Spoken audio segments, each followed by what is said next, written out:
मेरे मन मंदिर में आन पधारो महावीर भगवान। मेरे मन मंदिर में आन पधारो महावीर भगवान। मेरे मन मंदिर में आन पधारो महावीर भगवान। मेरे मन मंदिर में आन पधारो महावीर भगवान। पधारो महावीर भगवान विराजो महावीर भगवान। पधारो महावीर भगवान विराजो महावीर भगवान। मेरे मन मंदिर में आन पधारो महावीर भगवान। मेरे मन मंदिर में आन पधारो महावीर भगवान।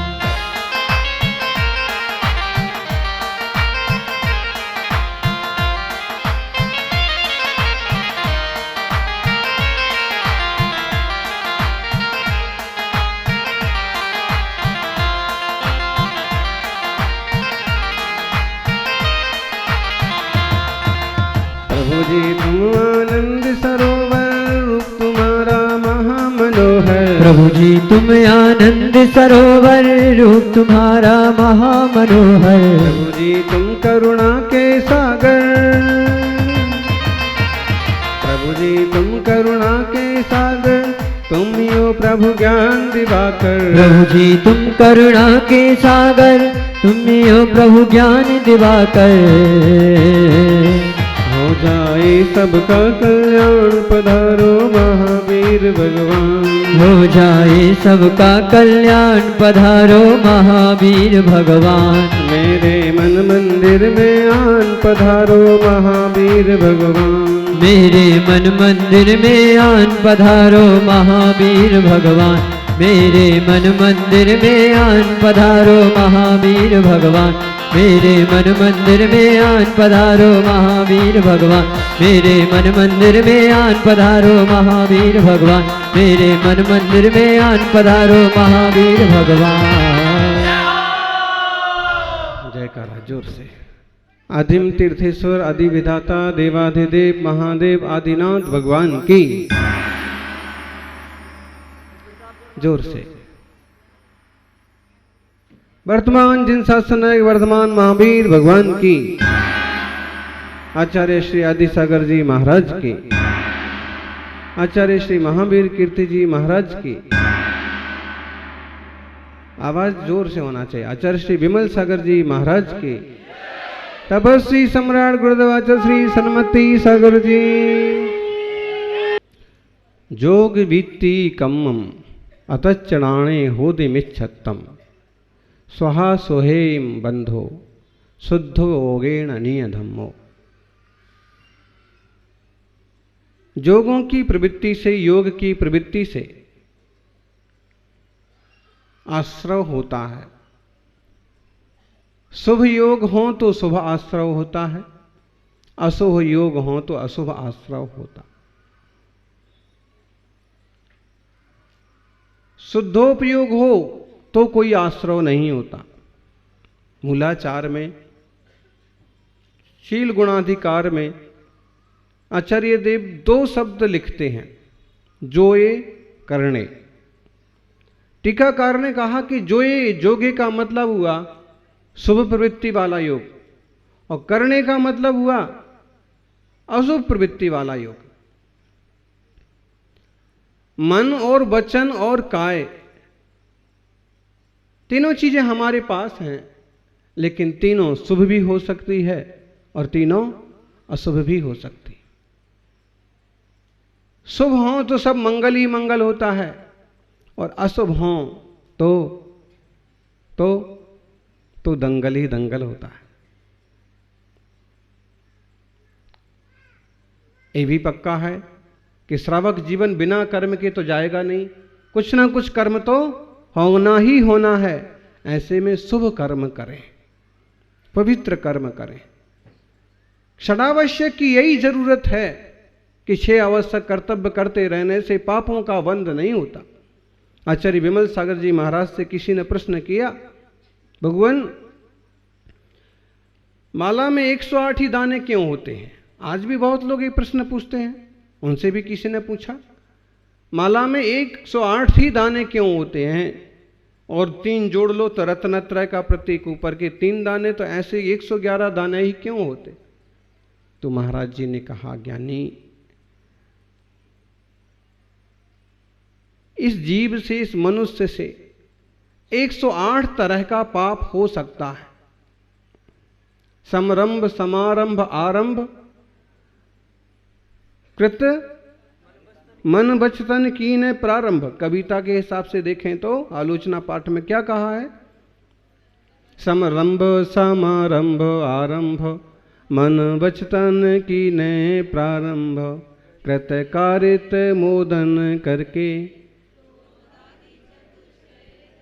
क्रोधादि चतुष्टय धरि के। सब जोड़ो, मन वचन काय, कृत कारित अनुमोदना, समरंभ, समारंभ, आरंभ, क्रोध, मान, माया, लोभ, इतने तरह के भाव, इतने तरह की परिपाटी अपने चित्त में उछलती रहती है। अगर शुभ योग हैं तो शुभास्त्र होगा, जीव का उद्धार होगा, उत्थान होगा। अशुभ योग हैं तो अशुभास्त्र होगा। जरूरी नहीं कि सब काम हम करते हैं, हम करवाते भी हैं और करते हुए की अनुमोदना भी करते हैं। अशुभ कार्य भी हम अनुमोदना करते हैं। जैसे किसी चोर की कार्य हम करवाते भी हैं। किसी से चोरी करवाना, किसी से हिंसा करवाना होता है ना, सुपारी देना होता है। सुपारी देने का मतलब क्या हुआ है जी? दिल्ली वालों को ज्यादा मालूम होगा। दिल्ली, मुंबई जैसे बड़े शहरों में तो आए दिन किस ने किसके नाम की सुपारी दिला दी। और उसका मतलब है खुद तो हिंसा नहीं करना, दूसरे से करवा देना। तो दोष नहीं लगेगा? लगेगा। महावीर स्वामी तो कहते हैं कि उतना ही पाप लगेगा जितना खुद करने में लगता है। गजब की बात है? दूसरे संप्रदाय और धर्म तो यही बोलते हैं कि भाई जैसा कर्म करोगे वैसा फल मिलेगा। यहां तो और सूक्ष्म बात करते हैं कि तुम जैसा करोगे सो भी मिलेगा, जैसा कराओगे सो भी मिलेगा, और जैसे करते हुए की अनुमोदना करोगे सो भी मिलेगा। दूर दूर के श्रावक आ रहे हैं और सागवाड़ा वालों की अनुमोदना कर रहे हैं। बहुत भाग्यशाली हो आप लोग, इतना बड़ा संघ का चतुर्मास का लाभ ले रहे हो, इतना बड़ा मंडप बनाया है। और किसी चीज की प्रशंसा लोग करें ना करें, बड़े बड़े मंदिर देख करके उनके दिल खुश हो जाते, इतने बड़े बड़े मंदिर। हाँ, वो भी अभी बनवा दिए हों, हैं? जैसे अक्षरधाम बन रहे ना, और उस संप्रदाय को अभी 250 साल भी पूरे नहीं हुए और बड़े बड़े मंदिर। तो वैसा नहीं है, ये तो 1200 साल हो गए, 800 साल हो गए हैं। एक जूना मंदिर है, इसको 1100 से ज्यादा साल हो गए। और दूसरा नया मंदिर है, तो नया मंदिर तो नया ही होगा, कल परसों बना होगा। फिर वो नए मंदिर को भी 800 साल हो गए, नया मंदिर कहलाता। ऐसे जिनालयों के दर्शन करते हैं ना बाहर के दूर दूर के श्रावक, और फिर जब जाके पगलिया जी पर जाके उनको वहां से दिखाओ कि देखो वो योगींद्र गिरी है, वो आदिनाथ है, और फिर उसके बाद कहो कि तालाब में पावापुर बनने वाला है, तो हृदय से अनुमोदना होती है कि बहुत बढ़िया, बहुत अच्छा, बहुत अच्छा। एक शुभ की अनुमोदना हो रही है और एक कोई अशुभ की अनुमोदना करने वाले भी होते हैं। पाप की अनुमोदना करने वाले ज्ञानी बहुत मिल जाएंगे संसार में। पुण्य की अनुमोदना करना भी सरल नहीं होता। साधु संतों की अनुमोदना करना, उनके तप की अनुमोदना करना। अभी कई लोगों ने उपवास किए थे, 32 उपवास किए। एक बैनर अभी भी सामने लगा हुआ है, उसमें लिखा है तप की अनुमोदना। 32 उपवास की तप की अनुमोदना। अनुमोदना का मतलब करने वाले ने तो किए हैं, लेकिन बाकी लोग उनके जुलूस में, उनके पारणा में, उनकी धार्मिक क्रियाओं में सम्मिलित हो रहे हैं और बहुत अच्छा काम किया, बहुत अच्छा तप किया, बहुत आशीर्वाद, बहुत शुभकामना, अनुमोदना।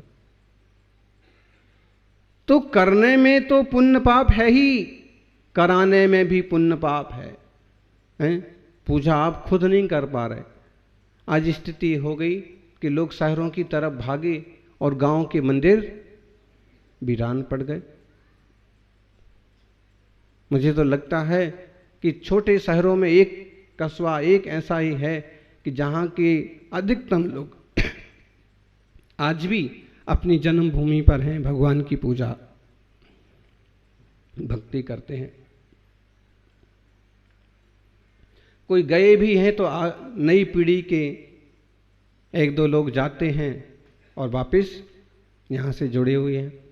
बाकी छोटे छोटे गांव तो गांव के गांव खाली हो गए। अब भगवान की पूजा कौन करे, ये स्थिति हो गई। यानी जिनालय छोड़ करके नहीं जाना चाहिए, और जाओ तो उसकी पूरी व्यवस्था बिठाना चाहिए। आचार्य गुरुवर सन्मति सागर जी महाराज का जो जीवन चरित्र है ना, अनूठा तपस्वी, उसका एक प्रसंग ये भी है कि पप्पू तो एक छोटा गांव था और अभी भी छोटा ही है। तो कई सारे लोग बिजनेस के हिसाब से हाथरस चले गए, इटा चले गए, इधर चले गए, उधर चले गए, लेकिन उनके पिताजी नहीं गए। क्यों? उनका एक विचार था कि जिनको जाना है जाएं, लेकिन हम तो यहीं रहेंगे, भगवान की पूजा करेंगे, भक्ति करेंगे और जितना जो कुछ आमदनी होगा सो अपना परिवार चलाएंगे।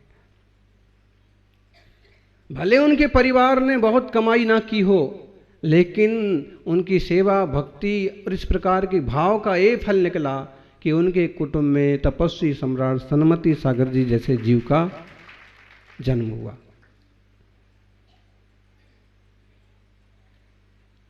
छोड़ छोड़ के जाने वालों ने रुपए कमा लिए होंगे, बड़े घर बना लिए होंगे, लेकिन ऐसा हीरा ऐसा रत्न किसी ने नहीं पाया।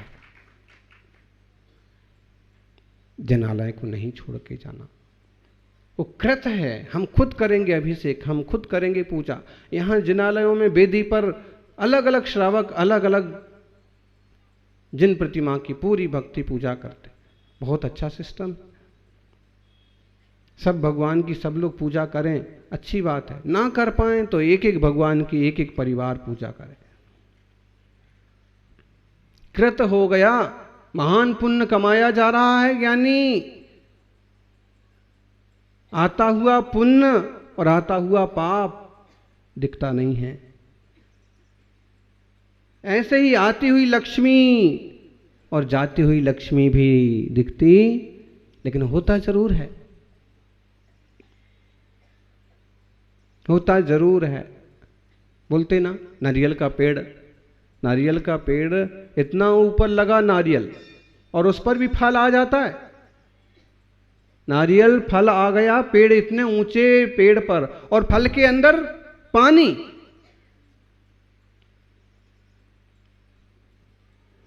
आपको पानी ऊपर चढ़ाना है तो मशीन लगाना पड़ती है, उसमें भी पावर वाली मशीन लगाना पड़ती है। और ये नारियल का पानी और तुम्हारे पानी से भी मीठा और पावरफुल कहां से आया? बोलो बोलो जी, वकील साहब, पानी कहां से आया?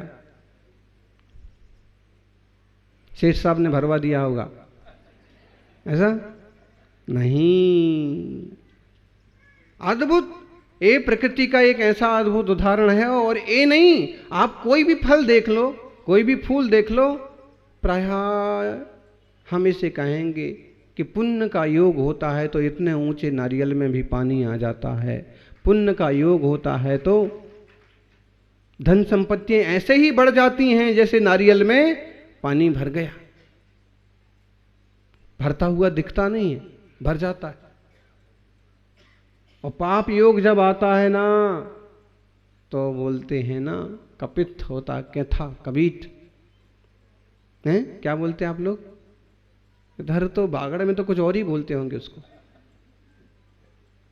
बेल की तरह एक और फल होता है,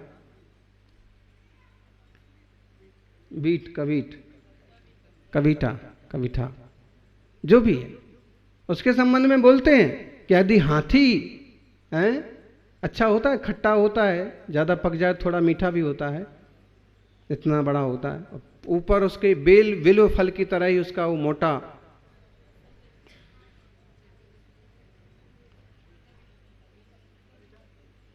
कविता, जो भी है, अभी लोग पता नहीं अभी। अच्छा, बताना ये है कि इसके बारे में ऐसा कहा जाता कि यदि हाथी इसको खा ले, हाथी तो हाथी खा ले 200 ग्राम का फल खा ले, वजनदार होता अच्छा व्यवस्थित, 200 ग्राम का फल हो खाते वक्त, जब वो खा करके निकालता है ना बाहर कैसे निकालता है, अभी भी कोई पूछने की बात है, जैसे सब निकालते वैसे वो निकालता है दूसरे दिन पचने के बाद। जब बाहर निकलता है तो बोलते हैं कि उसके फल के अंदर का गूदा खत्म हो जाता है और फल वैसा ही रहता है, फूटता नहीं है। अद्भुत बात है, ये भी अजब गजब लगता है, ऐसा कैसे होता है। हाथी ने कपित्थ खा लिया कबीटा, और वो बोले उसके अंदर का गूदा सूख जाता है, रस सूख जाता है और फल बाहर निकलता है। 200 ग्राम का खाया था, निकलते वक्त 50 ग्राम भी नहीं रहेगा, वो कहां गया उसके अंदर का गूदा। इसी को उदाहरण दिया है कवि ने, नीतिकार ने कहा, यदा लक्ष्मी समायाति नालिकेर फरम्बुवत, यदा लक्ष्मी विनिर्याति गज भुक्त्वा कपित्थवत। हाथी के जैसे लक्ष्मी ऐसे आती है जैसे नारियल में पानी आ जाता है, लक्ष्मी जब जाती है तो ऐसे जाती है जैसे हाथी ने कपीत का फल खाया और वो उसका सार खत्म हो गया, ऊपर से ऐसे ही दिखता है लेकिन भीतर कितना। ऐसे ही सुकृत करते हैं, पुण्य करते हैं तो लक्ष्मी ऐसे आती है, बढ़ती जाती है, और पाप करते हैं, अकृत करते हैं, कुकर्म करते हैं तो लक्ष्मी ऐसे। बताओ, धन लक्ष्मी अच्छी कि दरिद्र लक्ष्मी अच्छी? लक्ष्मी तो दोनों ही, हमारे यहां तो अच्छे शब्दों का प्रयोग किया गया।